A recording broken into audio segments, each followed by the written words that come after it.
ngayon mga kapatid ay ano ba ang mas matindi pa sa virus na ito? Ito po yung atin pong pag-aaralan ngayon mga kapatid. Yung dulot nitong ano na ito, itong virus na ito. So mga kapatid, ano ba ang mas matindi pa sa virus?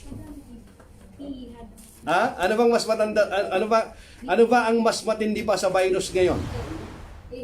Ha? Ngayon mga kapatid, open your Bible if you would, mga kapatid.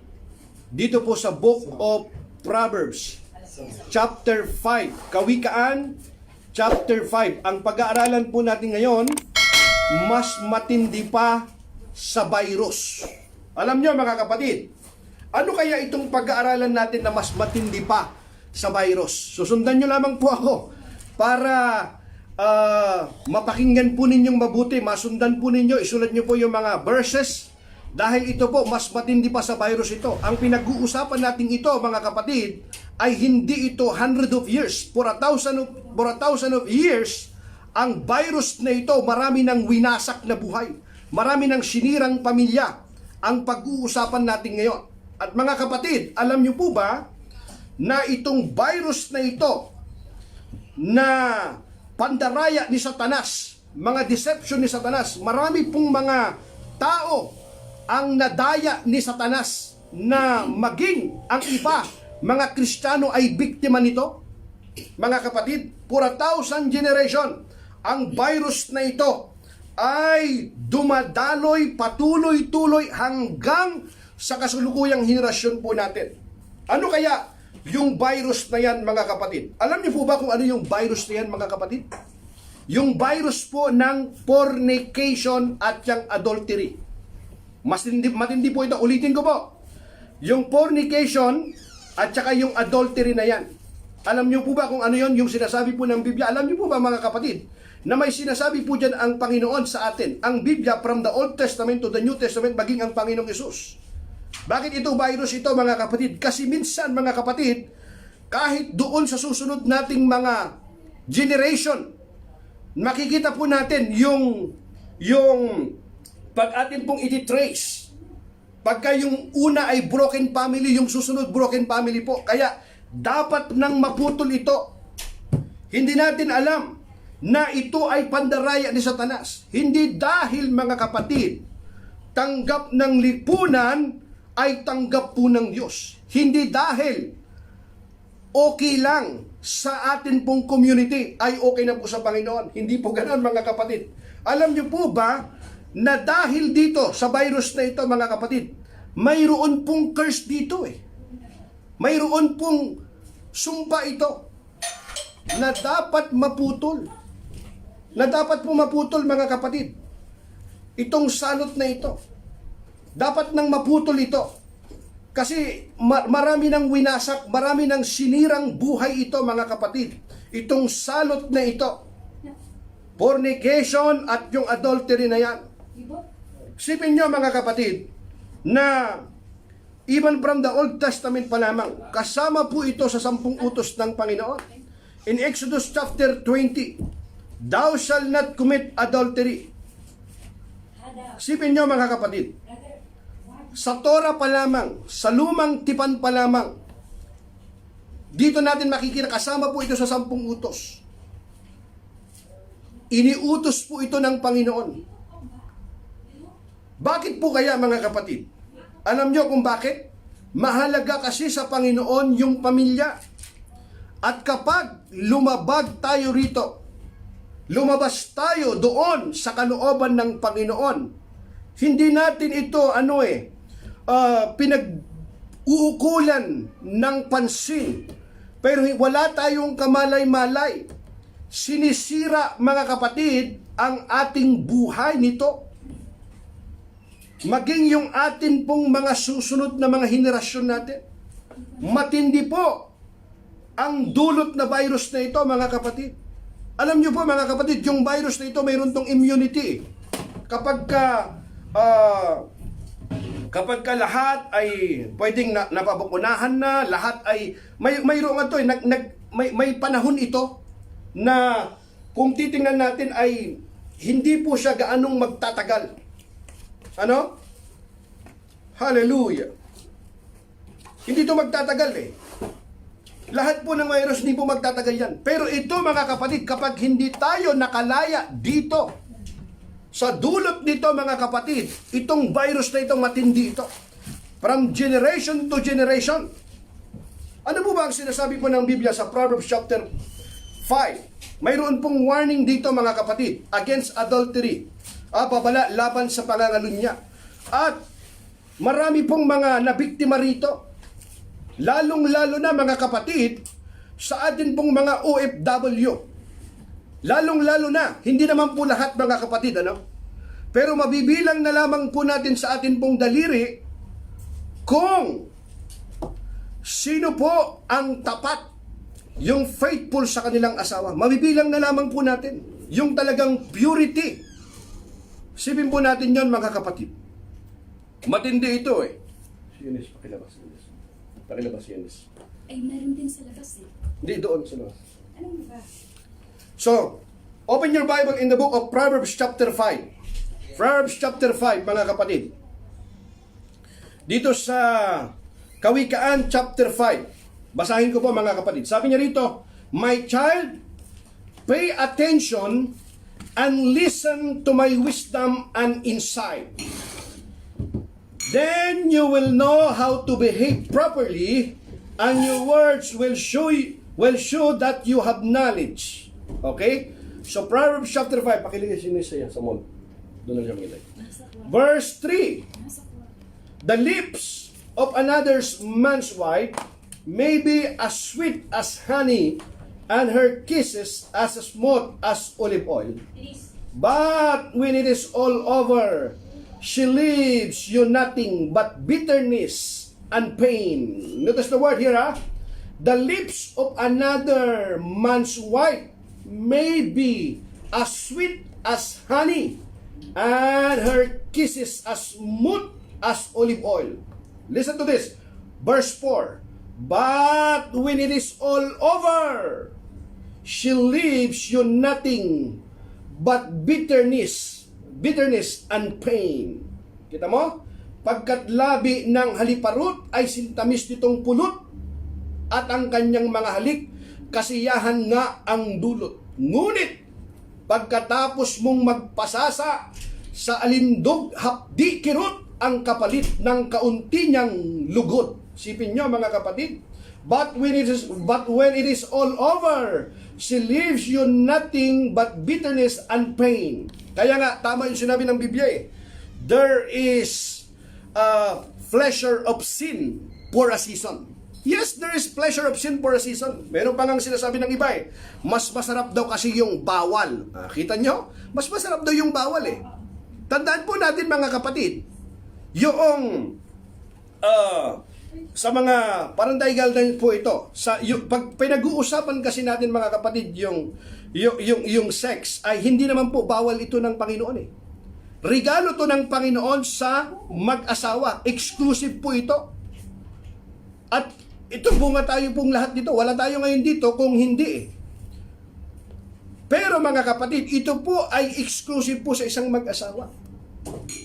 At kapag lumabas ka rito sa kalooban ng Panginoon, alam mo po ba ang sabi po ng Biblia? Maliwanag ang sinasabi po ng Biblia eh. "Pagkat labi ng haliparot ay sintamis nitong pulot, at ang kanyang mga halik kasiyahan nga ang dulot. Ngunit, pagkatapos mong magpasasa sa alindog hapdi, kirot ang kapalit ng kaunti niyang lugot." So, kapag ikaw lumabas ka dito sa kalooban ng Panginoon, kapag ikaw pumatol ka sa hindi mo asawa, sumiping ka sa hindi mo asawa, ihanda mo na ang hapdi at kirot. Itago mo na yung gusto mong itago, mga kapatid. Ilihim mo na yung gusto mong ilihim. Pero mga kapatid, walang lihim na hindi nabubunyag. Makapaglihim ka sa iyong asawa, makapaglihim ka sa iyong pamilya, sa iyong mga mahal sa buhay. Pero sa Panginoon, mga kapatid, wala tayong maililihim. Yes, when you ask forgiveness to the Lord, He will forgive you. He will forgive you. Why? Because our God is a forgiving God. But the consequence is there. The difference between the consequence of sins, mga kapatid, at saka yung, ito, pakinggan ninyo. Yung consequence of sin, mga kapatid, kasi ano yan eh, yung sin itself, mayroong consequence yan. Yung kasalanan, mayroon ng consequence yan. The difference between the consequence of sins and forgiveness of sins, when you ask for forgiveness to the Lord, He will forgive you. If you are sincerely ask for forgiveness to the Lord, He will forgive you, but the consequence is there. Patatawarin ka naman ng Panginoon eh. Pero yung consequence nun, nandoon yun. Bakit? Kasi yung kasalanan mismo, mayroong consequence yun. At kapag ito pinatagal mo, pag pinatagal mo, yung pagre-repent mo, pinatagal mo ito, nako mga kapatid, mas matindi ang dulot dito. Isipin, virus kasi yan eh. Kapag hindi mo ito, pakinggan po ninyo, kapag hindi mo ito ginamot kaagad, hindi mo ito hinarap kaagad, pinabayaan mo lang siya, habang tumatagal po yan, mas tumitindi ang kanyang epekto. Hindi ito yung katulad ng virus ngayon na habang tumatagal, ay lumalakas siya. Hindi po. Mayroon pong panahon na yan ay malulusaw, matatapos yan. Pero itong virus na ito, habang tumatagal, tumitindi ito. Kaya mas matindi pa ito sa virus. Alam niyo kung bakit? Kasi kung ikaw ang naapektuhan nitong virus na ito, akala mo ba, ikaw lang ang maapektuhan nito? Ang infect nito, mga kapatid, matindi ang epekto nito. Ang infected nito, mga kapatid, hindi kailangan ng physical distance, hindi kailangan ng physical contact. Ang epekto nito, mga kapatid. Ito magta-travel to kahit nasaan ka. Pwede kang maapektuhan nito kahit ikaw ay nasa Pilipinas o nasa Amerika ka. Pwedeng ma-infect yun. Pag yan ay close mo sa pamilya mo, apektado yon, mga kapatid. Pwedeng ma-infect yun. Itong corona ito, may infect ka lang, as long na ikaw ay mayroon kang physical contact lang. Ganito katindi itong corona na ito. Pero itong virus na ito, mga kapatid, kahit nandito ka sa Kuwait, nandun sa Pilipinas, pwedeng ma-infect yun. At kapag ikaw pumasok ka rito sa bawal ng Panginoon, pinasok mo ito, ang sabi ng Biblia, ngunit pagkatapos mong magpasasa, pakinggan nyo mga kapatid, ngunit pagkatapos mong magpasasa sa alindog, pakinggan nyo hapdi, kirot ang kapalit ng kaunti niyang lugod. Kaunting lugod hapdi at kirot. Yung hapdi at kirot dito, mga kapatid, hindi ito yung hapdi, kirot na yung nasugatan ka lang, pag ginamot mo, ay tinakpat mo, mayroong piklat lang. Hindi po. Ang hapdi, kirot dito, mga kapatid, nanggagaling sa loob. Ihanda po ninyo yung hapdi at kirot. Kapag pinasok mo ito, hindi ito biro, mga kapatid. Huwag mong isipin sana, hindi bali. Ako lang naman ang magdudusa. Hindi ganon. Alam niyo po ba na yung ating mga anak na wala pong kamuang-muang sa kanilang murang edad, damay na po sila? Isipin mo? Damay na kaagad po yun, mga kapatid. Sa ayaw at sa gusto mo, hindi pwedeng hindi madamay yun eh. Ganito po katindi yun. Ituloy ko pong basahin Tingnan nyo. Verse 5. Ngunit pagkatapos mong magpasasa sa alindog, hapdi, kirot ang kapalit ng kaunti niyang lugod. Ang kanyang mga hakbang, pakinggan nyo, ay tungo sa kamatayan. Tingnan mo mga kapatid ito. Tingnan mo yung destiny nito Ang kanyang mga hakbang ay tungo sa kamatayan. Daigdig ng mga patay ang landas na ahantungan. Pagkat di niya sinisiyasat daang patungo sa buhay, ang daan niya'y liko-liko, ni hindi niya ito nalalaman. Kita nyo? Ni hindi niya ito nalalaman. Daan niya liko-liko, pero hindi niya ito nalalaman. Sipin nyo yon, mga kapatid.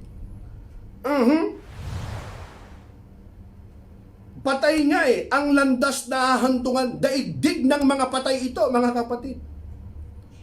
Isipin mo, sa verse 6, she does not stay on the road to life, but wanders off, and does not realize what is happening.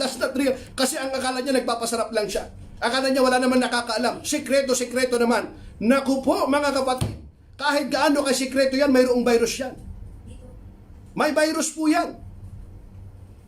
Kaya sabi niya sa verse 7, now listen to me, sons, and never forget what I am saying.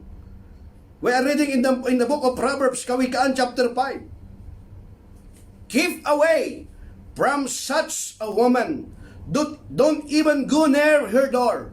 If you do, others will gain the respect that you once had, and you will die young at the hands of merciless people. Yes, strangers will take all your wealth, and what you have worked for well belong to someone else. Kaya nga, aking anak, sa akin ay makinig. Huwag lilimutin salita ng aking bibig. Lumayo ka sa babaeng masama. Ang pamumuhay ni huwag kang lalapit sa pinto ng kanyang bahay. Baka dangal mo'y sirain at ang kinin pa ng iba sa kamay ng masasama ay mamatay kang maaga. Ang yaman mo'y uubusin ng taong di mo kilala. Mga pinagpaguran mo, makikinabang ay iba. Sakit, mga kapagsipin mo. Mga pinagpaguran mo, makikinabang ay iba. Bakit? Kasi lahat, mga kapatid, ng yaman mo na nakuha mo sa madalian, hindi galing sa iyong pawis, hindi galing sa pinaghirapan mo. Sabi mo ng Biblia, ano yan madaling maubos yan. Akala mo lang nag-i-enjoy ka lang, pero ang totoo, hindi ka nag-i-enjoy. Yung daan pala nito, mga kapatid, distraction yan. Distraction yan. Kaya lang, hindi mo nakikita yon. Bakit? Liko-liko ang daan Bakit hindi mo nalalaman yon? Nadisip ka na Nino, ni Satanas. Bakit? Ano ba ang trabaho ni Satanas? Mang-deceive. Hindi mo alam yon. Bakit? Kasi yung daan mo, liko-liko Paano mo malalaman diko-diko yun? Nang hindi niya nalalaman. Sabi ng Biblia, delikado pala ito, mga kapatid. Isipin mo, panay ang overtime mo. Halos hindi ka na makapagpahinga, panay ang tipid mo. Pag uwi mo, lahat ng pinagpaguran mo wala din. Napunta sa wala. Bakit? Mayroong ganyan Wala. Nung umalis siya, ganun ang kanyang kalagayan. Pagbalik niya, ganun pa rin ang kalagayan niya. Yung iba naman ay kumakapit sa patalim. Wala tayong kaalam-alam. Akala natin yung atin pong naipundar na galing sa masama ay nakabuti. Hindi po, wag niyong papasukin yan. Kasi mga kapatid, mayroon pong curse doon. Wag po nating papasukin yan. Tayo pong mga anak ng Diyos, mga lingkod ng Diyos, mga kapatid. Tayo pong mga naniniwala sa salita ng Panginoon, wag niyong papasukin yan. Delikado yan, mga kapatid. Virus yan. Kaya nga minsan yung tao yung tinatawag nilang one night stand lang. Kahit one night lang, isang beses lang naman Isang beses lang? Bakit? Tanungin mo yung mga yung mga naging addict, isang hit-hit lang yon. Pero naging addict siya. Tanungin mo yung mga naging mga smoker, isang stick na sigarilyo nag-umpisa yan. Tanungin mo yung mga naging lasinggo, mga nag-umpisa yan sa social drinker. Tanungin mo yung mga naging addict, isang hit lang yan. Tanungin mo yung nakakuha ng sakit. Isang one night stand yun, pero nakakuha ng sakit. Nag-umpisa lang yan sa maliit, pero wag mong i-ismulin, mga kapatid. Wag mong i-ismulin. Kaya kapag nalaman mo ito, narinig mo, mag-repent ka. Mag-repent ka, magsisi ka. Alam mo kung bakit? Mayroong ngang tao, ang tagal ng panahon. Pero dala-dala niya yun. Itinatago niya yun sa kanyang buhay. Hindi niya kayang ilabas. Kasi kapag inilabas niya ito, baka masira yung kanilang pagsasama. Sipin mo, ganun na lamang ang tiwala ng iyong asawa. Akala mo ikaw ay napakabuting tao, pero sa likod pala nito, mayroon kang lihim na hindi mo kayang ibunyag. Bakit? Kasi virus ito Kaya po mga kapatid, alam niyo po ang mensahe natin ito, hindi po ito madali. Pero it's about time na kailangan po nating marinig ito dahil maraming pong sinira ito, maraming pandaraya dito sa Satanas Marami pong mga ano rito, mga pandaraya ni Satanas. Mayroon pong ano yan may spirit yan transferring spirit yan Kaya nagtataka ka, bakit hindi ka nawawalan lagi ng problema? Bakit? Hindi mo, kung ititrace mo yan, mayroon kang hindi mo na i-repent. Mayroon kang lihim na ginawa noon na dapat kang ma-deliver doon sa bagay na yon. Delikado ito. Sabihin mo, ang yaman mo'y uubusin ng taong di mo kilala. Mga pinagpaguran mo, makikinabang ay iba. Bakit makikinabang ay iba? Bakit? Bakit makikinabang ay iba? Whatever you have is not belongs to you. It belongs to somebody. Your house, your lot, your car, no, it belongs to somebody. Hindi magtatagal. Hindi sa'yo yon. Hindi sa'yo yan. Kahit gaano mo alagaan yan. Bakit? Hanggang ilang taon ka lang mabubuhay dito. Kahit ipamana mo pa yan sa iyong anak mo mag-aasawa yon. How do you know na yung pagmamanahan mo ay talagang pagsusumikapan niyang mabuti na maging maganda ito? Kapag hindi mo ito itinuro ang daan ng buhay sa kanila, hindi mo ito iminodelo sa kanila. Sipin niyo mga kapatid, mayroon pong consequence ito Kung magkagayoy, wakas mo ay anong saklap? Anong saklap? Kung gayon, wakas mo ay anong saklap? Walang matitira sa iyo, kundi butot balat. Dito mo nga may isip. Dito mo nga may isip. Dangan kasi di ko pansin ang kanilang pagtutuwid.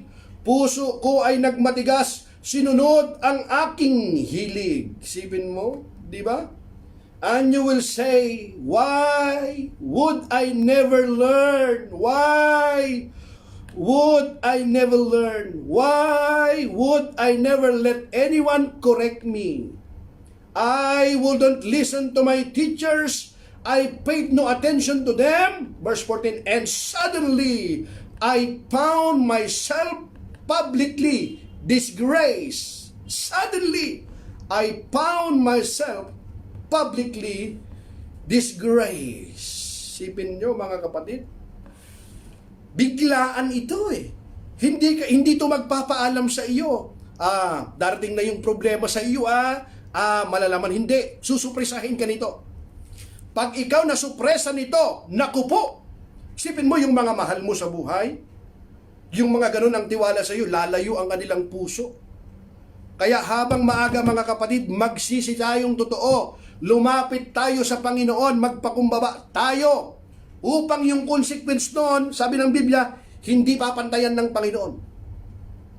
Hindi niya papantayan yon. Yung sukat noon, hindi niya papantayan. Kapag nakita niyo yung puso mo na mayroong kang pagsisisi, hindi niya papantayan yon. Mayroon pa rin consequence. Hindi ibig sabihin wala nang consequence yun. Why? Because our God is a just judge. In order to Him to be a just judge, He must punish sin. He is not a righteous judge if He will not punish sin. Because sin itself, there is a consequence. It's not about God. The sin itself, there is a consequence. Our God is a merciful God. He is a loving God. He is a graceful God. He is a forgiving God. But He will never violate His word. He will never violate His word, mga kapatid. Yung kanyang salita, hindi po niya babaliin yung kanyang salita. Ayan. Kaya mayroon pong consequence po yan. Kaya ang sabi niya, ang tinig ng aking guro, hindi ko dininig. Sa kanilang katuruan, inilayo ang pakinig at ngayon ay narito ang abakong kalagayan, isang kahihiyan sa ating lipunan. Ang dapat ay maging tapat. Pakinggan po ninyo mga kapatid. Anong dapat gawin? Ang dapat ay maging tapat sa asawang minamahal at ang tangi mong pag-ibig iukol sa kanya lamang. Yun. Kita mo, pakisulat nyo nga dyan mga kapatid. Lahat kayo mga kapatid dyan, nanonood ngayon, pakisulat nyo po. Proverbs chapter 5, verse 15. Sa English, be faithful to your own wife and give your life to her alone. Give your life to her alone. wife or husband, be faithful to your own wife and give your love to her alone. Ang dapat ay maging tapat sa asawang minamahal at ang tangi mong pag-ibig iukol sa kanya lamang. Yun. Bakit sa kanya lamang? E anong ginagawa mo? Kung ikaw ay meron kang asawa, nakikipag-date ka pa, nakikipagkita ka pa, nakikipag-chat ka pa, anong ginagawa mo? Naglalaro ka ng apoy. Delikado ka. Nag-uumpisa na yan. Virus yan. Bakit? Bakit mo kailangan makipag-date pa? Ibig sabihin, hindi ka kontento. Naghahanap ka ng kalinga pa. Hindi ko kasi mahanap sa aking asawa. Don't think, mga kapatid, na ma-fulfill lahat ng asawa mo. You are not meant only to your own, to your wife or to your husband, no. Ang satisfaction doon, hindi mo hanapin sa iyong asawa. Ulitin ko, ang satisfaction ay hindi mo hanapin lang sa iyong asawa kasi hindi mapupunan yon. Hanapin mo sa iyong creator, sa iyong manlilikha, sa gumawa sa iyo, nagbigay ng buhay sa iyo, sa Panginoon. Kasi kung ikaw ay tama ang relasyon mo sa Panginoon, mga kapatid, ang Panginoon ang magpupuspos sa iyo eh. Yung grace ng Panginoon, yung biyaya ng Panginoon, dadaloy sa iyo. Hallelujah. Pagpapalain ka ng Panginoon, pati ang iyong mga supling. Diba? Ginagawa kasi natin tong excuse eh. Pandaraya ito ni Satanas eh. Pandaraya ito ni Satanas na dahil ganito yung asawa ko, doesn't mean ikaw ay ano na, pwede ka nang gumawa. Hindi ko kasi mahal, hindi ko naramdaman kasi ang mahal eh. So, dahil hindi mo nararamdaman, bakit? Alam mo kung bakit? Sa umpisa pa lang kasi nagkamali na eh. Mayroon sa atin na pressure lang kaya nag-asawa. Mayroon sa atin, hindi natin ipinag-pray. Nabuntis na tayo kagad kaya naipakasal na tayo. Nung araw, tama nga, sabi nga, nung araw daw, bago magpakasal ang babae at lalaki, hinihintay muna yung pagbilog ng buwan bago magpakasal. Ngayon daw hindi, hinihintay muna ang pagbilog ng tiyan bago magpakasal. Kita mo, baliktad na. Mga kapatid, matindi po ito. Kahit po sa atin pong lipunan, mayroon pang mayroon pa yung tinatawag na wag muna kayong magsama, yung nagli-live-in muna. Pero ayaw magpakasal. Pero nagsasama. Yung iba may mga anak na. Mga kapatid, magpakasal po kayo. Kasi mayroon pong virus doon, mayroon pong curse yun. Yes, baka hindi nyo po alam. Pero mayroon po yun. Bakit? Paglabag kasi yun eh. Paglabag yun sa kalooban ng Panginoon.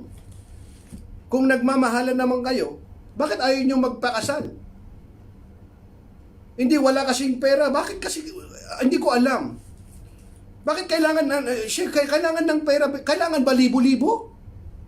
Lagi bang sa atin, glory to God, sa atin kasi yung magpapakasal sa ating Kristiyano, totoong Kristiyano, walang bayad eh. Walang special, regular, walang bayad.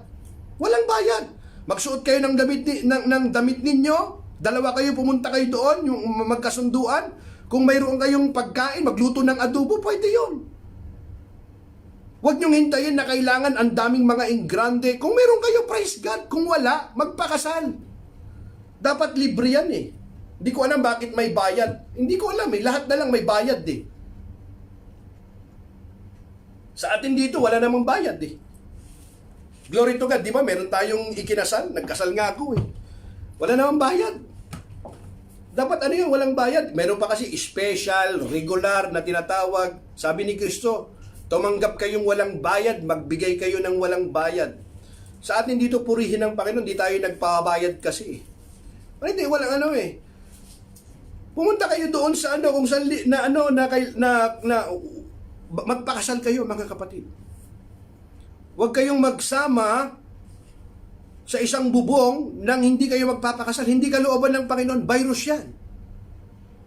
Umpisa pa lamang yun, mayroon ng virus yan. Huwag nating i-underestimate yan, pandarayan ni Satanas to. Maaring hindi mo nalalaman. Hindi mo talaga malalaman yan. Bakit? Hindi eh. Kasi ganun, bakit? Hindi mo kasi alam yung salita ng Diyos. Pero yung salita ng Diyos, mga kapatid, mananatili yan. Magsisi po tayo. Magsisi po tayo. Kapag inumpisahan mo na ganito at hindi ka naging matuwid ang lakad mo sa Panginoon, magugulat ka ang iyong mga anak, naku po. Yung mga supling mo, magugulat ka kahit anong turo mo. Makikita mo yung mga susunod na mga ano mo, mabubuntis na lang, magtatanan na lang. Bakit? Nakita sa iyo, hindi ka naging faithful. Kaya mga kapatid, magsisi po tayo.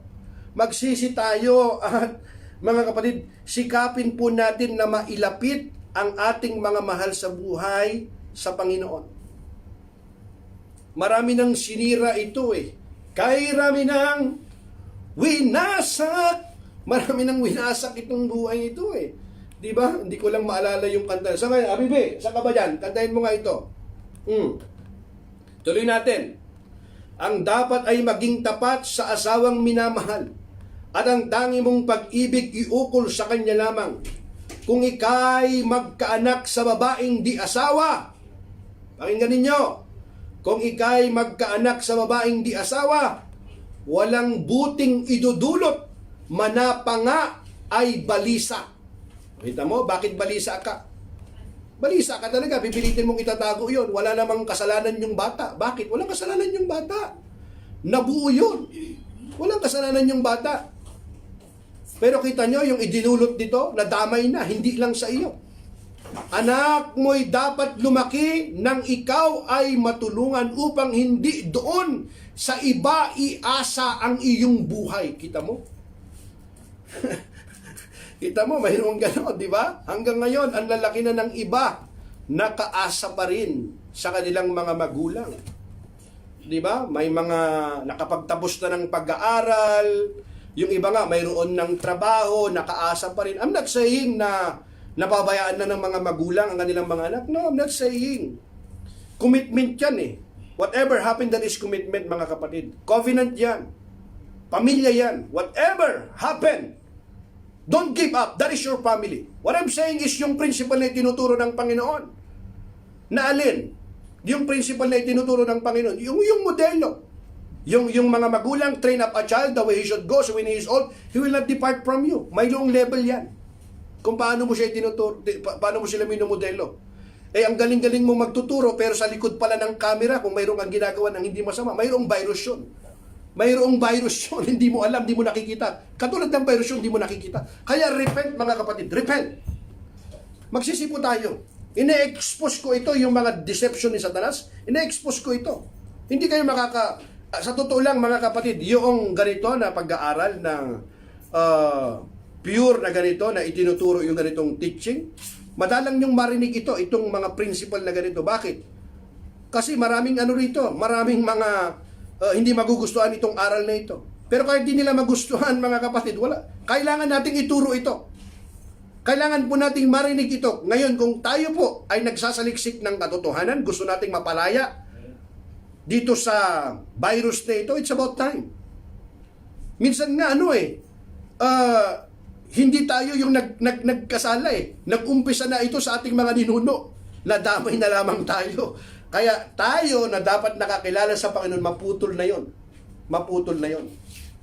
Amen, mga kapatid. Now, ituloy ko ha. Tingnan nyo. Kaya nga, verse 18. Proverbs chapter 5, verse 18. Okay, read it. So be happy with your wife and find your joy with the moment you married. Kita mo? Dito ka, Bibi, dito ka. Okay, dito ka, sa tabi ko. So be happy with your wife and find your joy with the woman you married. Pretty and graceful as a deer. Graceful as a deer. Graceful. Yes. Deer. Let her charms keep you happy. Let her surround you with her love. Hallelujah, ganda nito oh. Kaya nga ba't mahalin mo ang kabiyak ng iyong buhay? Ang ligaya ay lasapin sa mabango niyang kandungan. Mabait siya at mahinhin, babaeng kaakit-akit, ligaya mo'y nasa kanya, sa pitak ng kanyang dibdib. Sa ibang babae ay huwag ka sanang paaakit, ni wag mong papansinin, makamandag niyang halik. Isipin mo, yung halik pala yun, makamandag yun. Kapag hindi mo asawa yon, naku po, na umalik ka doon, kahit punuin yan ng lipstick yan at ng pabango, may kamandag yon. Kita nyo yung mga ahas na makulay? Yun yung mga makakamandag. Akala mo yung mga maiitim, nakakatakot? Hindi. Yung mga magagandang mga sa tingnan nyo sa mga, panuorin nyo sa National Geographic, yung mga magagandang makulay, iba-ibang kulay, yung pala yung mas makamandag. Naku po, wag kang daw, makamandag yon. Ang paningin ni Yahweh sa tao'y di iniaalis, laging nakasubaybay, bawat oras, bawat saglit. Kasamaan ng isang tao ay bitag na nakaumang siya ang magdurusa sa sariling kasalanan. Pagkat walang pagpipigil, siya ay mamamatay at dahil sa kamangmangan, hantungan niya'y sa libingan. Kita mo? Meron pa nga nung mabunyag, wala na, patay na siya. Nagulat na lamang. Bakit? May dumalaw sa kanyang sa kanyang libing, mayroong dumalaw. Hindi niya alam. Nagpakilala na lang. Bakit? Wala. Sipin nyo mga kapatid, yung dulot nito. Ang dami ko pang mga bersikulo yan.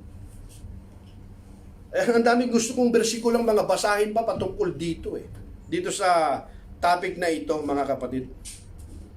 Okay?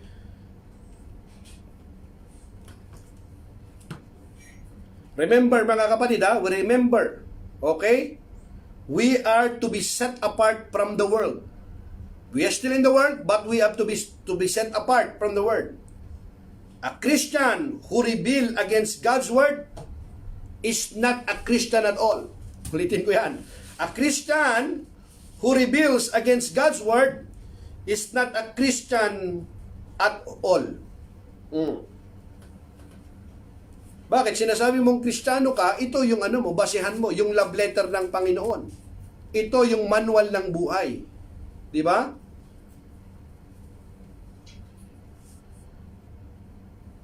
Sabi nga rito, has been said, you can convince yourself that God doesn't care if you have premarital sex, but only if you ignore Scripture.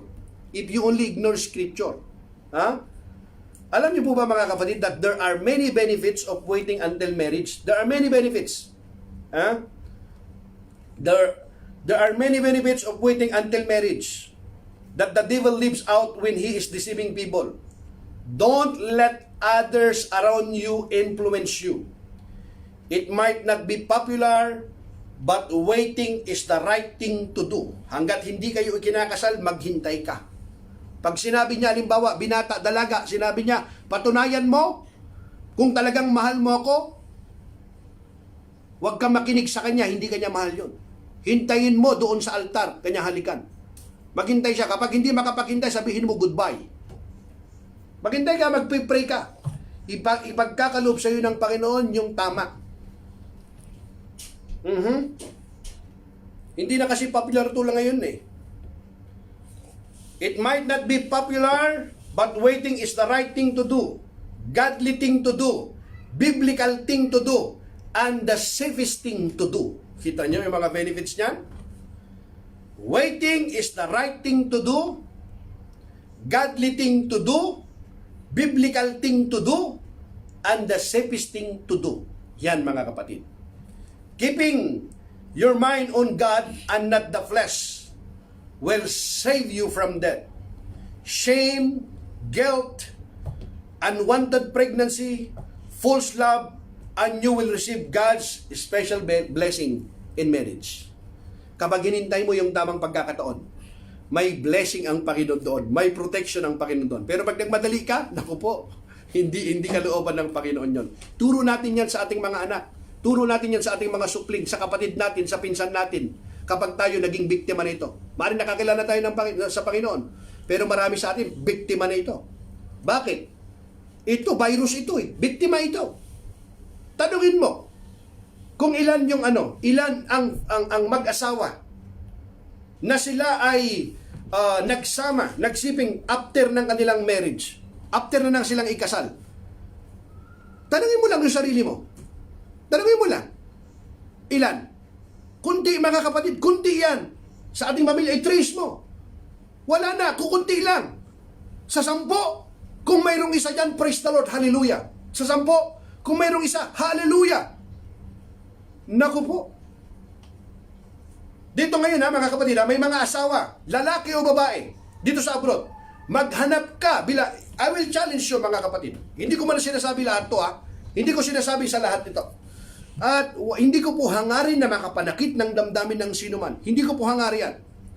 Maghanap ka ng 10 kilala mo rito. 10 faithful sa kanyang asawa.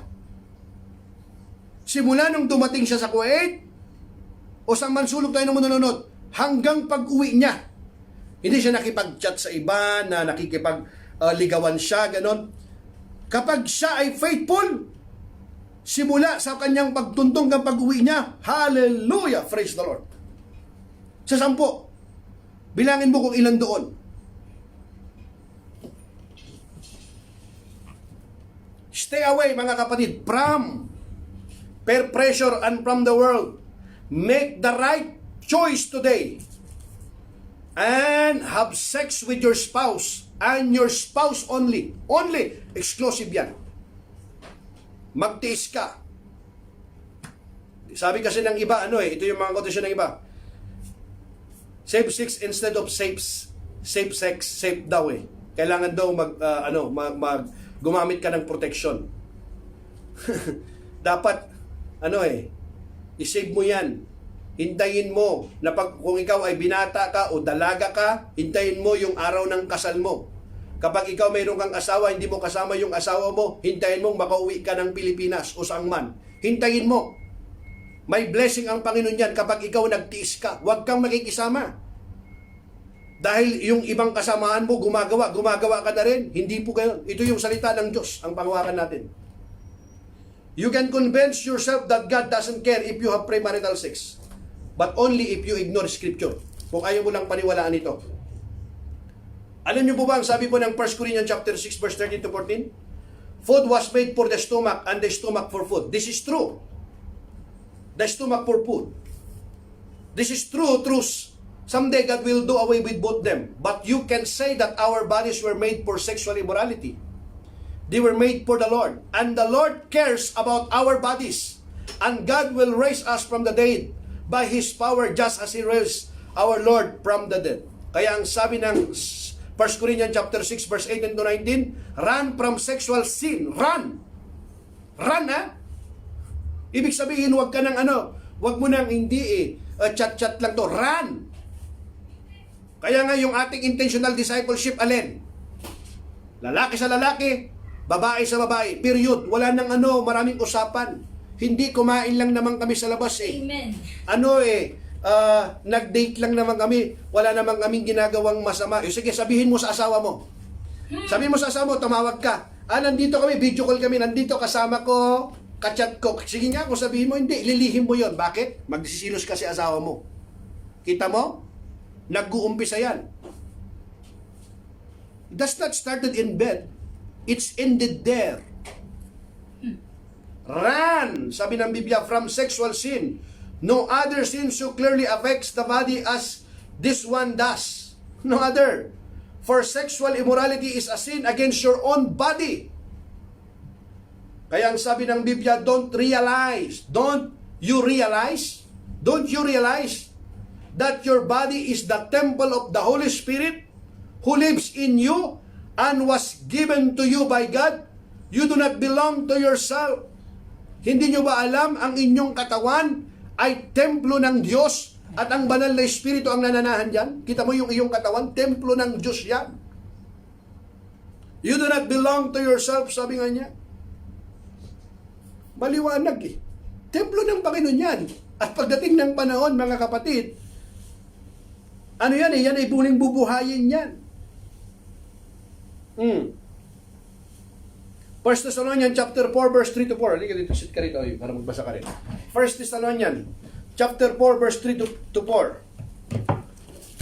Basahin natin dito sa 1 Thessalonians. First Thessalonians. Pag ginaganahan kasi ako rito sa pag-aaral na ganito, sabi ko, 1 oras lang pero maganda itong pag-aaral na ito. Dito kami sa tabi ko. First Thessalonians, chapter 4, verse 3 to 4. Ayan, pakibasa mo, Habibi, sa English. Ayan ha. Pakilaksan mo ng pagbasa. First Thessalonians. Chapter 4, verse 3 to 4. Ayan. Okay. Ayan, may naglam pag nakikita si Sister Lisa. Amen. Thank Hallelujah. you. A life that pleases God. Yan. Ano sabi dyan? Chapter 4, First Thessalonians chapter 4, verse 3 to 4. God wants you to be holy and completely free from sexual immorality. Each of you should know how to live with your wife in a holy and honorable way, not with a lustful desire like the heathen who do not know God. Diretso ba? In this matter. Hanggang 6 pala. Sige. In this matter, then none of you should do wrong to other Christians or take advantage of them.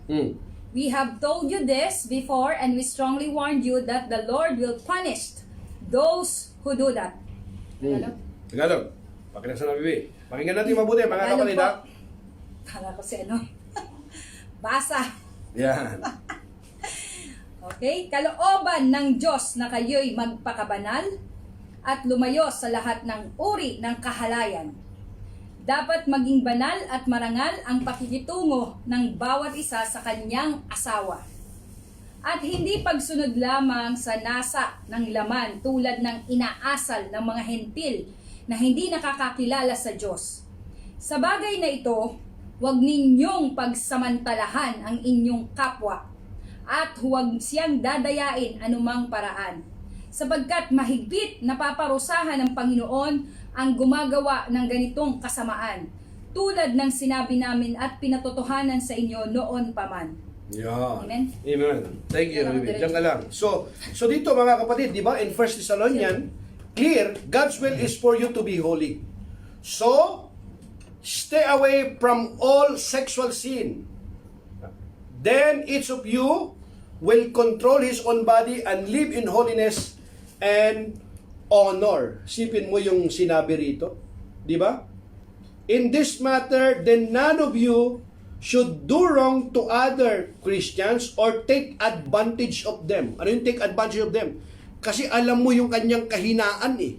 Ano ang kanyang kahinaan? Kung alam mo yung kahinaan, itong mga ibang mga kababayan naman natin, madaling mabola eh. Nagpapabola naman. Alam mo, ang ganda-ganda mo. Alam mo, kumusta ka na, ganito, ganon. Ikaw naman, gustong-gusto mo, tuwan-tuwa ka, hindi mo alam. Ano na pala yung pain na yun eh. Pain na pala yun. Di ba? Kaya ang sabi niya rito, kita niyo yung sinabi ni Paul dito we have told you this before and we strongly warn you that the Lord will punish those who do that. God did not call us to live in immorality, but in holiness. But in holiness. Sa bagay na ito, huwag ninyong pagsamantalahan ng inyong kapwa at huwag siyang dadayain sa anumang paraan sapagkat mahigpit na paparusahan ng Panginoon ang gumagawa ng ganitong kasamaan tulad ng sinabi namin at pinatutuhanan sa inyo noon pa man. Tayo'y tinawag ng Diyos upang mamuhay sa kabanalan, hindi sa kahalayan. 8. Kaya ang sinumang ayaw sumunod sa katuruang ito ay hindi sa tao sumusuway, kundi sa Diyos na siyang nagkakaloob sa inyo ng kanyang Espiritu Santo. Bakit? Pinagkatiwala itong aral na ito kay Apostol Pablo. Kaya sinasabi niya doon sa kanyang mga kasamang mga Kristiyano. Di ba? Katulad natin ngayon, pinagkatiwala ito ng Panginoon na i-share namin sa inyo, basahin namin ito sa inyo. Kaya lang sinasabi, ayaw mong makinig. Nakikipagkita ka pa rin. Nakikipag-chat ka pa rin. Anong nangyari ngayon sa iyo? Wala, nag-away kayo mag-asawa. Bakit? Mamaya nalaman na i-chismis ka, hindi naman totoo. Ngayon iiyak-iyak ka. Ano ngayon ang ano mo? Ikaw may kasalanan doon. Bakit ka kasi nakikipag pa? Nilalagay mo yung hindi naman eh. Naku po. Eh alam mong binata naman, itong binata, nakikipag-text pa, nakikipag-chat pa sa mayroong asawa. Maghanap ka ng dalaga kapag ikaw binata ka. Kapag ikaw may asawa ka, aba naku po, ikaw ay nakatali ka pa.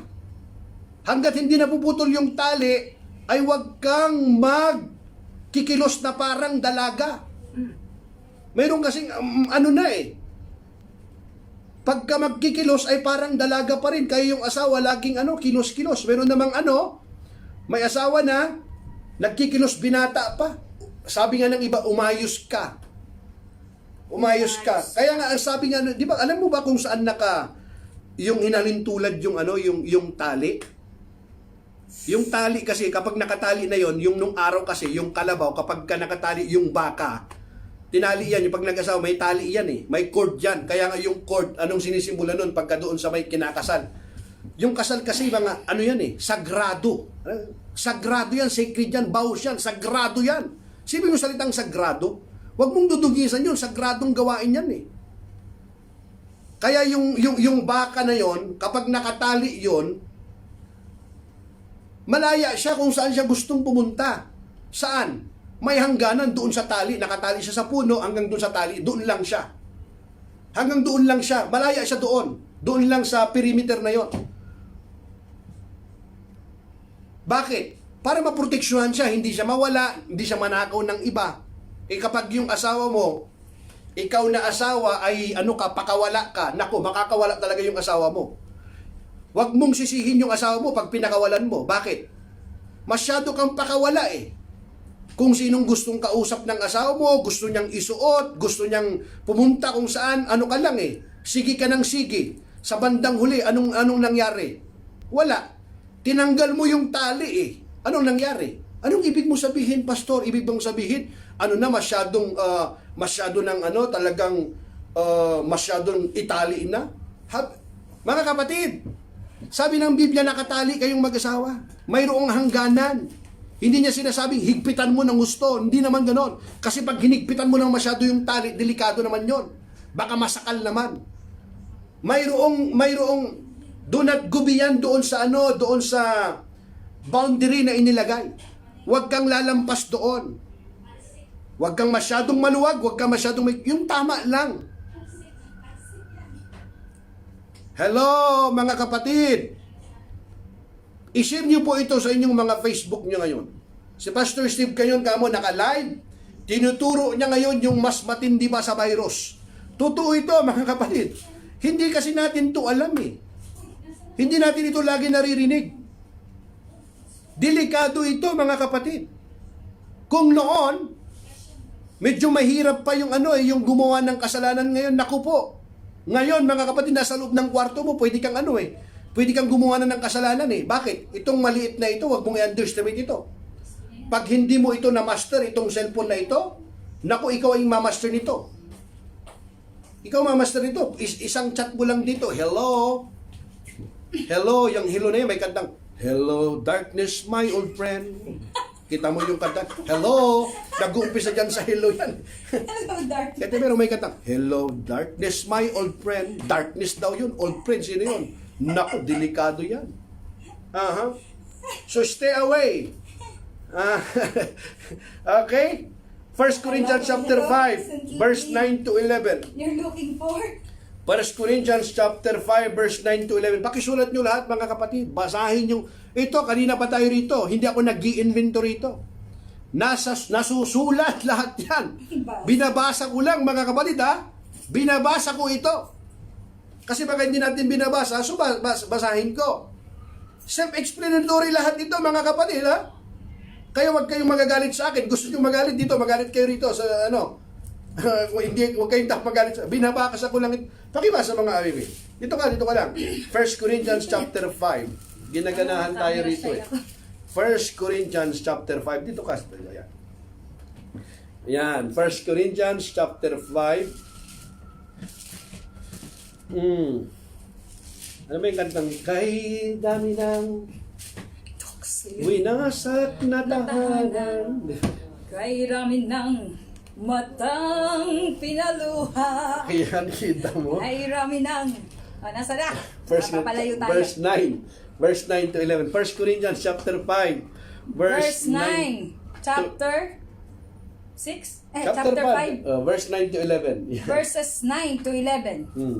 Sinabi ko sa aking sulat na huwag na kayong makisalamuha pa sa mga nakikiapid. Kita nyo? Hindi ang mga makamundong nakikiapid, sakim, magnanakaw o sumasamba sa Diyos-Diyosan ang tinutukoy ko. Sapagkat para sila'y iwasan, kinakailangan ninyong umalis sa mundong ito. Ang tinutukoy ko na huwag ninyong pakisamahan ay ang nagsasabing sila'y Kristiyano. Okay, ang nagsasabing sila'y Kristiyano, ngunit nakikiapid, sakim, sumasamba sa Diyos-Diyosan, nanlalait, naglalasing, nagnanakaw. Ni huwag kayong makikisalo sa ganyang uri ng tao. Yun, naku po, delikado yan. Salamat, David. Bakit ka naman dyan ka? Kita nyo, mga kapatid, ha? Ni makikisalo. Diba? In the letter that I wrote to you, sa Apostol Pablo ito, ha, nagsasabi. Ano sulat ito sa mga Christian, mga kapatid, ha? Sa mga nakarinig ng aral. Ha? In the letter that I wrote to you, kasi naisulat niya na, no? I told you not to associate with immoral people. Now, I did not mean pagans who are immoral or greedy or are thieves or who worship idols. Kasi nga, kumbaga, hindi sila nakakilala sa Diyos, hindi sila nakakilala sa Panginoon, hindi nila alam yung aral, kaya parang ito yung uri ng pamumuhay sa lipunan eh. To avoid them, you would have to get out of the world completely. Kita nyo? Ito yung mga hindi kaya ng iba eh. Get out of the world completely. To get out of the world completely. Kinakailangan ninyong umalis sa mundong ito para sila'y maiwasan. Kinakailangan ninyong umalis sa mundong ito. Anong ibig niyang sabihin doon? Huwag ka makikisama. Doon nga lang sa plat na ganun ang gawain, makikisama ka doon. Nako, damay ka doon. Espiritu yan. Espiritu yan. Yes. Pwede nating sabihin na hindi, espiritu yan. Bakit? Ano yan eh? Lilipat yan sa kabilang kwarto. Kapag hindi matibay ka sa salita ng Panginoon, nako, akala mo yung virus nito, matindi ito sa virus, kaya sinasabi ko, mas matindi pa ito. Hindi basta-basta ito, mga kapatid. Tinan mo ha. To avoid them, you would have to get out of the word completely. What I mean was that you should not associate with a person who call himself a believer, but is immoral or greedy or worship idol, or is a slanderer, or a drunkard, or a thief. Don't even sit down to eat with such a person. After all, listen to this. It is none of my business to judge outsiders. So kita nyo mga kapatid, hindi ko ito tinutukoy sa mga outsiders ha. Kita nyo mga kapatid, hindi ko po hindi po ako humahatol. Hindi po ako humahatol. Bakit ako humahatol? Hindi ko naman tungkulin yun. Binabasa ko po ito mga kapatid. Ulitin ko, binabasa ko ito, hindi ako humahatol. Okay? Binabasa ko ito. Now, sabi niya, after all, it is none of my business to judge outsider. God will judge them. God will judge them. Kaya ako binabasa. Kasi parurusahan talaga sila ng Panginoon. Hahatulan sila ng Panginoon eh. At ang hatol nito, mapapaapoy sila sa impyerno. Kaya ako binabasa ito kasi atas to ng pag-ibig. Ayaw ko silang maglangoy sa impyerno. Pero kung gusto nila doon, anong magagawa ko? Pero binabasa ko kasi atas ng pag-ibig. Baka sakali, di ba? Na mayroong makarinig, tumalima sa aral na ito, maligtas sila sa apoy ng impyerno. Di ba? Now, after all, it is none of my business to judge outsider. God will judge them. But should you not judge the member of your own fellowship? Kita mo? As the scripture says, remove the evil person from your group. Kita nyo mga kapatid? Isipin ninyo mga kapatid ang sinasabi nito. Ang tinutukoy ko'y huwag ninyong papakisamahan ay ang nagsasabing sila'y Kristiyano. Delikado ito. Ngunit nakikiapid. Isipin mo, ay born again din ako. Really? Born again ka? Saan ka nag-church? Dito. Dahil doon ka nag-church, sinasabi mong born again, mali. Tinuro ko yan kung ano ba ang ibig sabihin ng born again. Makikita nyo yun sa ating mga YouTube. Ang born again, hindi dahil nagsisimba ka doon sa ganitong specific ng name ng church. No. Born again means it's a personal encounter relationship with Christ. Personal mong relasyon dyan sa Panginoon. Yun ang ibig sabihin nun. Hindi dahil nag-church ka sa ganito, does it mean you are a born again? No. Mali. Hindi ganon. Everyone can attend on that church, but doesn't mean you are a Christian. If you are going to garage, does make you an automobile? No. You just go there. Bakit? Kasi magpapaservice ka. But does not make you an automobile, mga kapatid. Not because you are going to church. Does not make you a Christian. Niwag kayong, pakinggan nyo ang tinutukoy ko, wag ninyong papakisamahan ay ang nagsasabing sila'y Kristiyano ngunit nakikiapid, sakim, sumasamba sa Diyos-Diyosan, nanlalait, naglalasing, at nagnanakaw. Niwag kayong makikisalo sa ganyang uri ng tao. Kung sa bagay, wala akong karapatang humatol sa mga hindi Kristiyano. Ang Diyos ang hahatol sa kanila. Sino daw? Ang Diyos ang hahatol sa kanila. Okay? Ngunit, pakinggan nyo ngunit, kung sa bagay wala akong karapatang humatol sa mga hindi Kristiyano, ang Diyos ang hatol sa kanila, hindi ba't ang mga nasa loob ng iglesia ang dapat ninyong hatulan? Sabi nga sa kasulatan, itiwalag ninyo sa inyong samahan ang masamang tao. Naku po, delikado pala ito, nasa Biblia din pala yun. Anong ibig niyang sabihin doon, mga kapatid? Kapag pinagsabihan mong paulit-ulit, hindi pa na nakikinig, naku po. Wag ka laging makikisama. Bakit? Di nakikinig Rebellious doon sa salita ng Panginoon. Anong mangyayari doon? Madadamay ka doon. Madadamay ka talaga doon. Bakit? Ito So mga kapatid, dito maliwanag ang sinasabi po ng Biblia na wag mong i-underestimate ito. Kasi ang dulot nito, mga kapatid, delikado po itong dulot nito.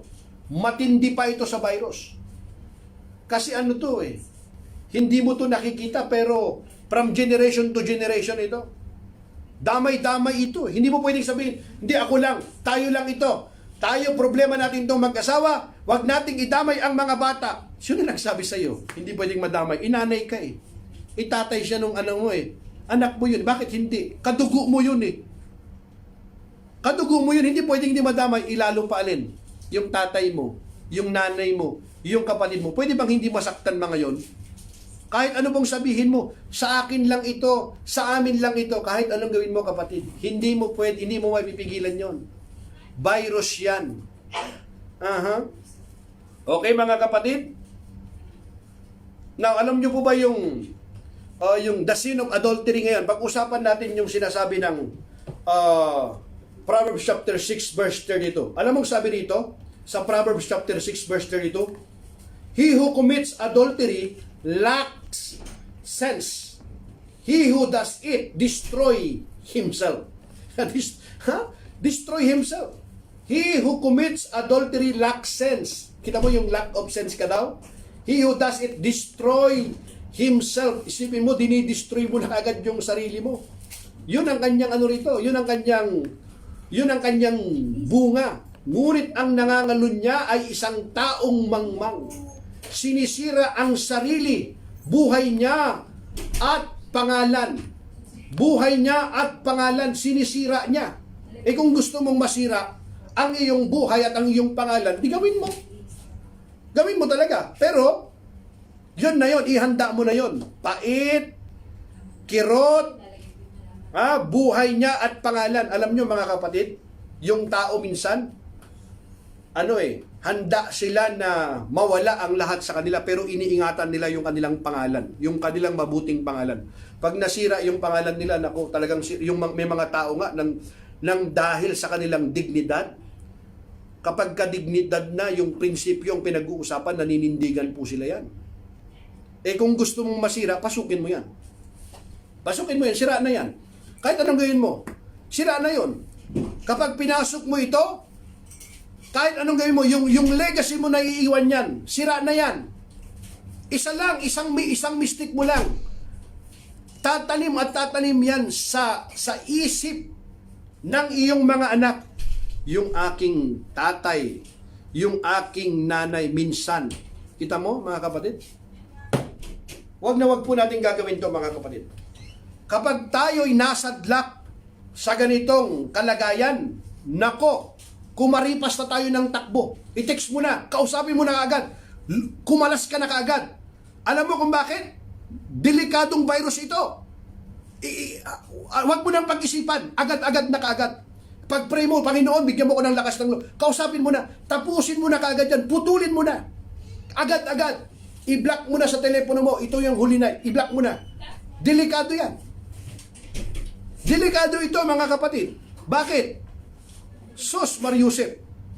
Wag na wag po nating wag mong ilalagay yung sarili mo diyan.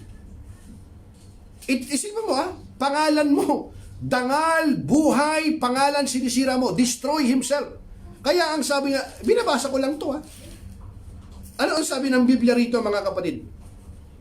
Ang nangangalunya ay isang taong mangmang. Isang taong mangmang ang nangangalunya. Sinisira ang sarili, buhay niya, at pangalan. Hindi ba yan virus, mga kapatid? Sinisira ang sarili, buhay niya, yung pangalan niya, yung mga anak niya. Tuloy-tuloy na yan. Aha. Gusto nyo malaman yung kanya magiging bunga nito? Ituloy lang nating basahin sa 33. Tignan mo, ang tangi niyang mapapala, ay pahirap sa sarili, ang kanyang kahihiyan, hindi na niya mababawi. Kita nyo, ang kanyang kahihiyan, hindi niya na mababawi. Sapagkat ang panibugho sa tao ay nag-uudyok, ang puri nga ay ibangon, kahit buhay ay malagot. Kita nyo, mga kapatid, kapag kayong ano nang pinag-uusapan, mga kapatid, kapag kayong puri, ibangon daw yung puri, kahit buhay ay malagot. Ganun katindi. Yung ano,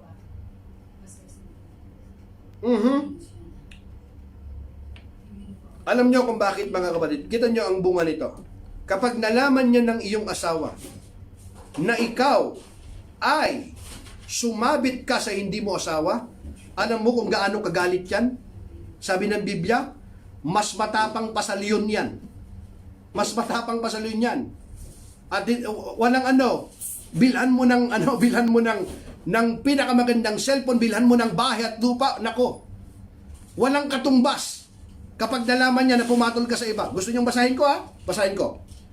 Tignan mo. 34. Proverbs chapter 6 verse 34. Hanggang 35. A husband is never angrier than when he is jealous. His revenge knows no limits. He will not accept any payment. No amount of gifts will satisfy his anger, sapagkat ang panibugho sa tao ay nag-uudyok, ang puri nga ay ibangon kahit buhay ay malagot. Wala kang itutumbas para kamtin ang patawad, kahit gaano pa kalaki ang sa kanya ay ibayad. He will not accept any payment. No amount of gifts will satisfy his anger. A husband is never angrier than when he is jealous. His revenge knows no limits. Kita mo? Bakit? Kaya nga may nakagawa na napanood ko nga, di ba? Yung isang babae na na siya ay nagselos sa kanyang asawa dahil dahil sumakabilang bahay yung kanyang asawa, pinutulan Nakagawa ng hindi maganda yan. Yung lalaki din ganon. Pinapakulong. Yung iba pa nga talagang nagiging madahas na. Dumadaan. Bakit? Kasi dahil sa na to, sa virus na ito. Hindi yan, mga kapatid. Hindi mabibilang yan. Pumunta ka ng kulungan, kung gusto mo pumasyal ka lang, tanungin mo yung ilang kaso doon. Nang dahil doon dito sa sexual na na ito, na bawal na ginawa ilang kaso ng rape, ng rape eh. Di ba, bakit sila nang rape? Walang ano eh. Hindi alam ang aral ng salita ng Diyos, bakit nang rape? Hindi alam ang aral ng salita ng Diyos. Bakit pumapatol sa kanyang hindi asawa? Walang takot sa Panginoon. Natukso lang kasi eh. Ang laging pinakadahilan ng tao lang kasi eh. What do you mean tao lang kasi? Tao lang kasi? Sabi nga ng isang pastor eh, mas madaling sabihin mo, unggoy lang kasi. Ganon. Pero tao lang kasi, you are created in the image of God, fearfully and wonderfully made. Binigyan ka ng free will ng Panginoon, binigyan ka nga niya ng konsensya pa eh. Binigyan pa niya yung love letter ng Panginoon, nandito pa, yung manual ng buhay, kumpleto ka. Pero wag mong i-justify na nahulog ka lang sa tukso, dahil bago ka nahulog sa tukso yan, nag-umpisa muna sa isip mo yan. Nag-umpisa muna yan eh, plinano mo yan. Plinano mo yan, mga kapatid. Hindi pwedeng, ginawa ko lang kasi, humiga lang ako sa kama kasi. Hindi pwedeng ganoon. Bakit?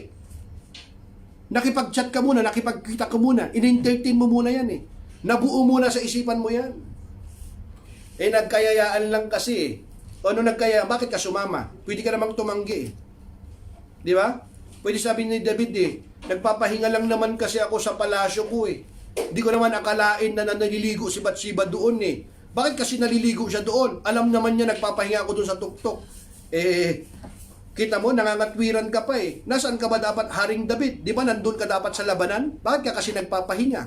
Labanan eh. Bakit ka nagpapahinga doon? Anong ginagawa mo? Bakit ka Bakit ka pa-relax? Walang masamang pa-relax tayo mga kapal. Kailangan natin ng rest minsan. Pero ilugar mo. Kasi kapag hindi ka nakalugar, naku po, yung iba ay puspusan na sa pananalangin. Yung iba ay puspusan na sa, we wrestle not against flesh and blood. Spirit yan. Si Satanas ay puspusan ng kanyang mga demonyo para sirain ang iyong pamilya eh. Pero anong ginagawa? Parelax ka. Hindi si Satanas, hindi ka, akala mo si Satanas ay, malaki na ang problema niya, wag muna ngayon. Naku po, ang problema mga kapatid, kapag dumating yan, minsan sunod-sunod yan, di pa tapos ang isa. Bakit? Mayroon siyang ang strategy ni Satanas, consistent yan. Ang objective niya, the devil does not come except to steal, to kill, and to destroy. Hindi siya ihinto hanggang totally destroy ka. To steal, to kill, and to destroy. Kaya nga sabi ni Kristo, but I have come to give you life. Para magkaroon kayo ng buhay. Kaya ako naparito para magkaroon kayo ng isang buhay na ganap at buhay na kaaya-aya. Bakit? Yung liwanag kasi ng salita ng Panginoon, liwanag yan eh. My word, di ba? Sabi ng Panginoon, your word, sabi ni David, is a lamp unto my feet and a light unto my path. Kaya nung marirealize ni David na walang maitatago sa Panginoon, in-expose siya eh, si Prophet Nathan. Sa loob kasi ng isang taon, hindi siya nagsisi eh. Kaya hindi siya nagsisi, pinatagal pa niya. Nagdadasal pa siya, nagpapasting pa siya, wala. Yung dasal niya, yung fasting niya, wala. Hindi pinakinggan ng Panginoon eh. Bakit? Ayaw magsisi. Magsisi ka muna kasi. Dasal lang dasal, prayer request. Mga mentor niya, matitindi. Mga propeta, may mga nagtutugtog, pero wala. Bakit? Mag-repent ka. Inabot siya ng isang taon eh. Kaya nung nag-repent siya, in-expose siya ng Panginoon sa pag-ibig na ng Panginoon eh. Minsan, alam nyo ba mga kapatid, dahil na lamang sa pag-ibig ng Panginoon, biyaya ng Panginoon, i-expose ka na ng Panginoon. Siya na mismo ang gagawa ng paraan kasi kung ikaw ang hihintayin ng Panginoon, di ka gagawa ng paraan. Kaya mapapansin mo na lang minsan, ay aalisin ka ng Panginoon eh. Kung saang lugar na komportable ka, ilalayo ka ng Panginoon doon eh. Minsan yung mga kaibigan mo, iiwas ka ng Panginoon doon sa mga kaibigan mo para makalaya ka na talaga. Minsan doon sa trabaho mo, alam mo kung bakit mga kapatid, pakinggan nyo to. Sometimes mga kapatid, sometimes, God may permit painful experience to correct you. Painful experience to correct you. Sa pag-ibig ng Panginoon yun. Didisiplinahin ka ng Panginoon dahil sa kanyang pag-ibig. Para talagang alika. Para talagang ikaw ay makinig ka. Diba? Kaya nga ang sabi ni David, your rod and your staff, yung rod na, they comfort me. Comfort na yon. Kasi nga, inantulad nyo, the Lord is my shepherd, I shall, yung shepherd kasi yan, alam nyo mga shepherd mga kapatid, mayroong ano yan mayroong yantok na dala yan, yung mga shepherd mga kapatid, may laging may yantok yan. Kasi yung mga tupa mga kapatid, ano yan kailangan mayroong pastol. Kasi without a shepherd mga kapatid, they will be lost. Magiging wanderer sila. Maliligaw sila. Kaya laging mayroon silang shepherd. At yung shepherd, lagi siyang mayroong kalawit, laging may baston yan. Anong ginagawa niya yon? Yun yung pagkakain na sila, tatantangin niya yung ting ting ting ting ting, kinakalansing niya yung kakain na sila. At minsan, yung mga tupa minsan, pupunta sa kaliwa na dapat sa kanan kakalawitin niya. May kalawit siya, dito ka lang, ganun. At mayroong minsan mga tupa minsan matitigas ayaw makinig, kinakalansing na, tuloy-tuloy pa rin. Tapos kakalawatin na tuloy-tuloy pa rin, papaluin niya yan. Kapag pinalo niya yan, kailangan makinig ka na. Minsan ayaw talagang makinig. Ano mong ginagawa niya? Pinipilay ang pinipilay yung tupa na yon, sa kanya gagamutin. Gagamutin niya ng oil, babandage niya yon, ganon. Para hindi lang siya makatakas. Pero gagamutin rin siya. Para hindi siya mawala. Bakit? Kapag nawala yon, kakainin siya ng mga bangis na hayop, hanggang sa mga. Kaya, pipiliin ng shepherd na yun, na hindi baling didisiplinahin kita, wag ka lang tuluyang mapahamak. Ganon yon mga kapatid. Kaya kapag tayo, pakinggan ninyo, kapag tayo, mga kapatid, ay pinaparamdam ng Panginoon, mayroong kalansing na mga kapatid, tumalima ka na sa kalansing. Kasi ang susunod nun, kakalawitin ka na.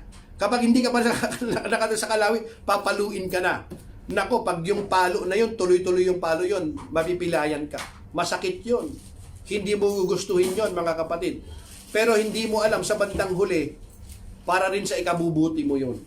Kita mo nangyari kay David yun Nung nagsisi siya ng totoo, pinatawad siya ng Panginoon. Mga kapatid. Di ba? Now, sabi ng Deuteronomy chapter 22 verse 22, if a man is discovered committing adultery, both he and the woman must die. Naku, delikado to sa doon sa Old Testament nga nung araw. Matindi yan Kaya tingnan mo ang Panginoong Hesus. Yung Panginoong Hesus naalala nyo yung woman na nahuli at dala-dala nila. Gusto nilang ang gusto nilang mahuli ang Panginoon kung anong isasagot ng Panginoon. Ito, sabi nga, nasusulat. Anong dapat gagawin dito? Sabi nga, sa babaeng ito. Sabi nga, di ba? Ayon doon sa nasusulat, na kailangang batuhin, kailangang mamatay ito. Ang sagot ng Panginoon doon, kapag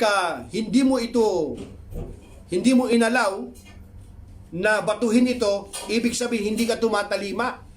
At kapag pinayagan mo naman ito, ibig sabihin naman, gusto mo na mamatay ang taong ito. Kita mo? Kung sa alin ang isasagot ng Panginoon, kumbaga sigurado ito, sabi itong mga Pariseo. Kasi minsan itong mga Pariseo, mga mga teachers of the law, mga teachers din sila ng mga salita ng Diyos. Pero sila yung mga hypocrites. Bakit mga hypocrites? Kasi kaya nga sabi ng Panginoon sa kanila, di ba? Sundin mo ang itinuturo ng mga Pariseo. Pero wag nyo silang tutularan. Wag silang tutularan. Bakit? Kasi yung gawa nila, yung salita ng Diyos, tinuturo nila, hindi nila ginagawa. Wag silang tutularan. Bakit yung tinuturo nila, salita ng Diyos din yan. Kaya sundin ninyo, pakinggan ninyo, sundin ninyo. Wag nyo lang silang tutularan. Bakit? Kasi sila, mga hypocrites sila Diyan ang mong hypocrites, kunyari, maka-Diyos. Nagkukunwaring maka-Diyos, pero hindi naman tumatalima doon sa kalooban ng Panginoon. Hindi naman tumatalima doon sa salita ng Panginoon.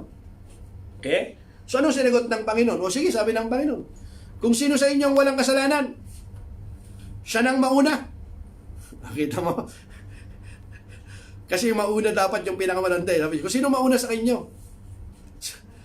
Siya nang mauna. Kung sino mauna sa inyo? Siya nang mauna.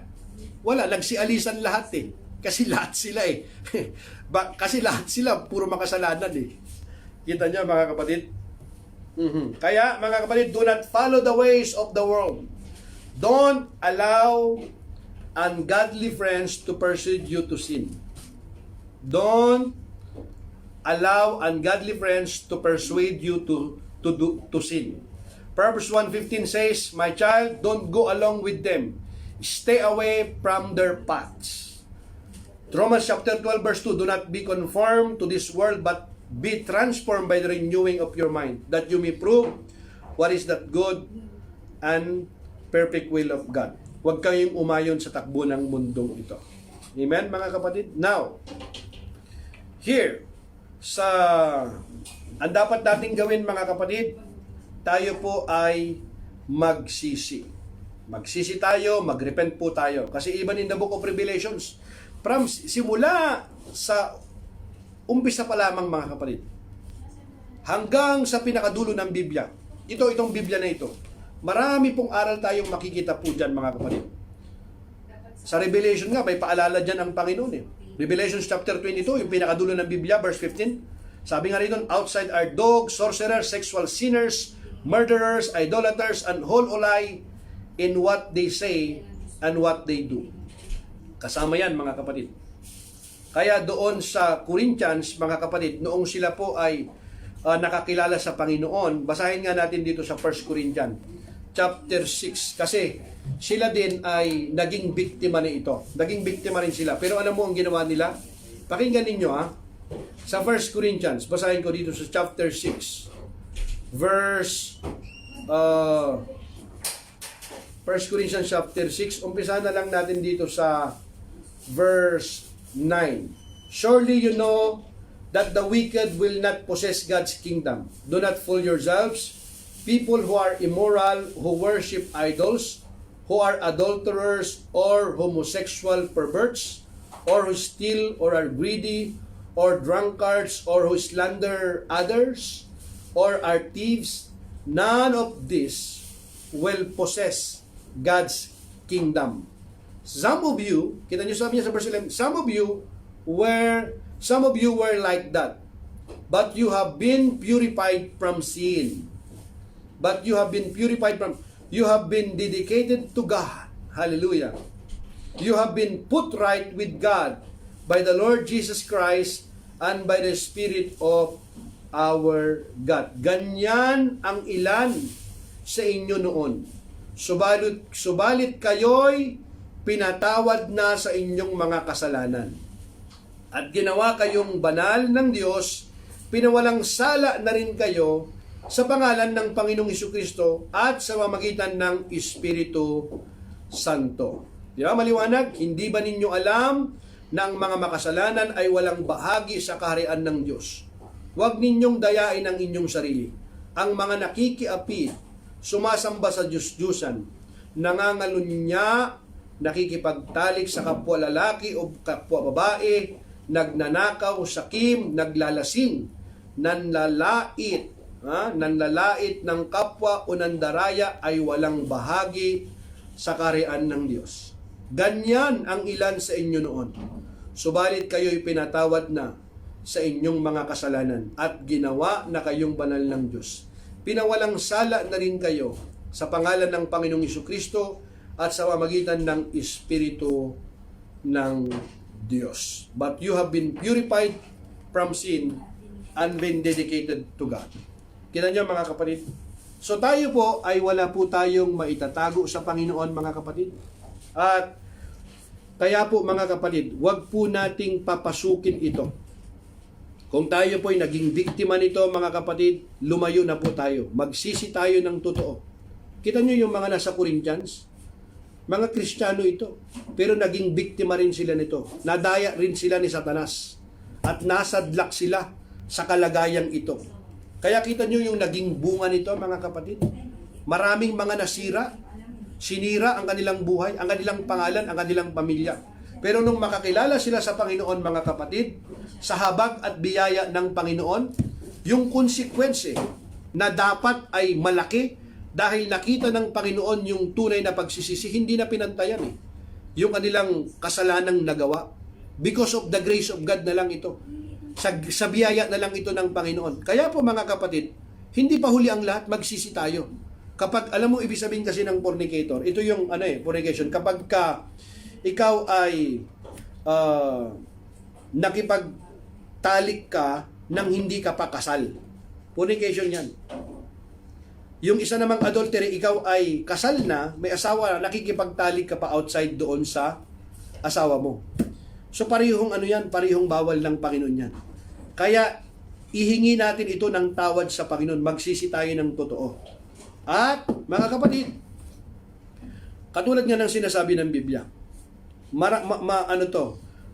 malaki ang damage na pwedeng magawa sa atin at sa mga susunod pa nating henerasyon. Huwag po nating payagan na makapasok ito sa ating buhay. Huwag nating payagan na makapasok ito sa atin pong pamilya. Kasi itong virus na ito, mga kapatid, wala itong pinipili. Okay? Kaya nga katulad ng sinabi ko kanina, mga kapatid, hindi kailangan ng physical contact para ikaw ay ma-infect nito. Kahit nasaan ka, pwede kang ma-infect nito. Kaya dapat sa atin, tulad ng sinasabi ng Biblia, na dapat tayong mga nakakilala na sa Panginoon, yung ating sarili dedicated na sa Panginoon. Anong ibig sabihin ng dedicated niyan? Huwag na tayong makipag-compromise. Huwag tayong mag-konpermiso. Ang dapat nating pag-ukulan ng panahon, mga kapatid, ay yung mga bagay na nagbibigay ng kaluguran sa Panginoon. Amen, mga kapatid. At kapag nakita ng Panginoon na sincere ang paghingi mo ng tawad, patatawarin ka ng Panginoon. At also, of course, pag pinatawad ka ng Panginoon, also, learn to forgive yourself, mga kapatid. Kasi, mali mo, ito naman yung isinisiksik ng kaaway para ikaw naman ay i-condemn mo ang iyong sarili. Huwag nang ganon. Kapag hiningi mo naman ng tawad na sa Panginoon, tanggapin mo rin yung pagpapatawad ng Panginoon. Amen? At umpisahan mo na, gawin mo na yung mga bagay na nagbibigay ng kaluguran sa Panginoon. Kapag ginawa mo yan, mga kapatid, it's not too late. It's not too late. Umpisahan mo. Bago matapos ang taon na ito, kapag ikaw ay naging faithful ka, unang-una sa Panginoon, mga kapatid, tingnan mo ang gagawin sa'yo ng Panginoon. Hallelujah! God is proven faithful and true to all His promises. For 1,000 promises ng Panginoon, kahit minsan, mga kapatid, hindi sumablay ang Panginoon. Hallelujah! Hindi lang ikaw ang pagpapalain ng Panginoon. Pati ang iyong mga supling, yung mga tao sa paligid mo, pagpapalain din ng Panginoon. When I talk about blessing, don't think that it's all about money. It's about finances. More than that, mga kapatid. I'm talking about the result of your life. I'm talking about the anointing of God in your life. Hallelujah. Anong ibig sabihin nun, mga kapatid? Mayroon kang contentment. Mayroon kang peace, kapayapaan. Mayroon kang joy sa puso mo. Yung tinatawag na indescribable, na hindi maipaliwanag na joy, na bakit kahit mayroon kang mga pinagdaraan ng pagsubok, problema sa buhay, mayroon ka pa rin kapayapaan sa puso mo. Bakit? Kasi mayroon kang Kristo sa iyong buhay. Kaya po, mga kapatid, ito po sa atin pong pagtatapos. Mga kapatid, kung tayo po ay naging biktima nitong virus na ito, mga kapatid, it's about time na tayo po yung magsisi ng totoo para po tayo ma-deliver sa bondage na ito at receive also the forgiveness of God. At dapat, mga kapatid, hindi na ito dadaloy sa atin pang mga anak. Tapos na sa atin. Amen? Tapos na sa atin. In the name of Jesus, receive your breakthrough. Receive your deliverance. Amen? Mga kapatid, hindi ko po hangarin na makapanakit ng damdamin ng sinuman. Ito po ay atis ng pag-ibig. Kaya ko po binabasa yung salita ng Diyos kasi gusto ko po na kayo po ay mapalaya, kayo po ay makaranas ng kapayapaan ng Panginoon, maranasan po ninyo yung pag-ibig ng Panginoon upang tayo ay mapalaya na sa tanikala na pandaraya ni Satanas. Si Satanas man ako nagagalit kasi mga pandaraya niya ito, panlilin lang niya. Hindi, okay lang yan, accepted ng mundo yan. In the name of Jesus, the devil is a liar. The devil is a liar. Mga kapatid, repent. At ayaw kong matapos ang gawain ito without giving you an opportunity to make Jesus the Lord of your life and to surrender your life. Continuously surrender. At alam ko po, mga kapatid, mayroon po sa inyo ngayon ang nanonood na alam mo na kinakausap ka ng Panginoon. Alam mo sa iyong sarili, ang Espiritu ng Diyos nangungusap sa iyo ngayon. Amen? Hallelujah. gusto kitang ipag-pray ngayon. Sabihin mo ang panalangin na ito na nagmumula sa puso. Sabihin mo, dakilang Diyos, sa oras na ito, Panginoon, pinagsisisihan ko ang aking mga kasalanan. Tunay nga, Panginoon, wala akong maitatago sa iyo. Kilala mo ako, Panginoon. Ang buhay ko'y hayag sa iyo. Kaya sa oras na ito, Panginoon, humihingi ako ng tawad. At sa oras na rin ito, Panginoon, tinatanggap ko ang iyong pagpapatawad. Pinaniniwalaan ko na ikaw nga ay namatay sa krus ng Kalbaryo at ikaw ay muling nabuhay. Panginoong Hesus, kinikilala kita, tinatanggap kita sa aking buhay bilang aking Panginoon at tagapagligtas ng aking buhay. Sa oras na ito, isinusuko ko na ang aking buhay. Banal na Espiritu, puspusin mo ako. Maghari ka sa aking buhay. Marami pong salamat, Panginoon, sa iyong pagpapatawad, sa iyong pagpapalaya. Marami pong salamat sa kaligtasan na iyong ipinagkaloob sa akin. Sa oras na ito, Panginoon, isinusuko ko na ang aking buhay. Marami pong salamat sa buhay na walang hanggan. Ito ang aking dalangin na nagmumula sa puso. Sa pangalan ni Jesus. Amen and amen. Hallelujah. Mga kapatid, yan po ba ay pinag-pray mo na nagmula sa iyong puso? Have you prayed that simple prayer? Narinig po ng Panginoon ang dalangin mo yan. Kapag ikaw ay sincere ka sa panalangin mo na yan, narinig ng Panginoon ang dalangin mo yan. Natutuwa ako sapagkat yan ang pinakamagandang desisyon na ginawa mo sa iyong buhay nang kilalanin mo, tanggapin mo si Jesus bilang iyong Panginoon tagapagligtas. Upang tayo po'y lumago sa ating pananampalataya, umpisan po nating magbasa ng manual ng buhay, love letter ng Panginoon. Kung tayo po ay bago pa lamang sa pagbabasa, start in the book of John. At wag po nating kalilimutan na dumalo po sa mga gawain po ng mga Christian, mga pag-aaral tulad ng mga Bible studies and prayer meeting. And make sure, mga kapatid, kapag maluwag na pwede nang mag-church, unahin mo ang pumunta sa church. Unahin mo ang Panginoon. At kung inuna mo ang Panginoon, uunahin ka rin niya. Huwag mong unahin ang mga bagay sa mundo. Unahin mo ang gawain ng Panginoon. Seek first His kingdom. At kapag ginawa mo yan, mga kapatid, isinare mo ang pagliligtas na ginawa ng Panginoon sa iyo. Ang testimony, ishare mo yung testimony na yan. Mga kapatid, sa iyong mga kaibigan, share mo sa iyong mga mahal sa buhay, and your life will never be the same again. Muli po, mga kapatid, nagpapasalamat po ako sa inyong pong pagsama, at we love you and we're praying for you, mga kapatid. God bless you, and we'll see you, Lord willing, next week. Love you. God bless.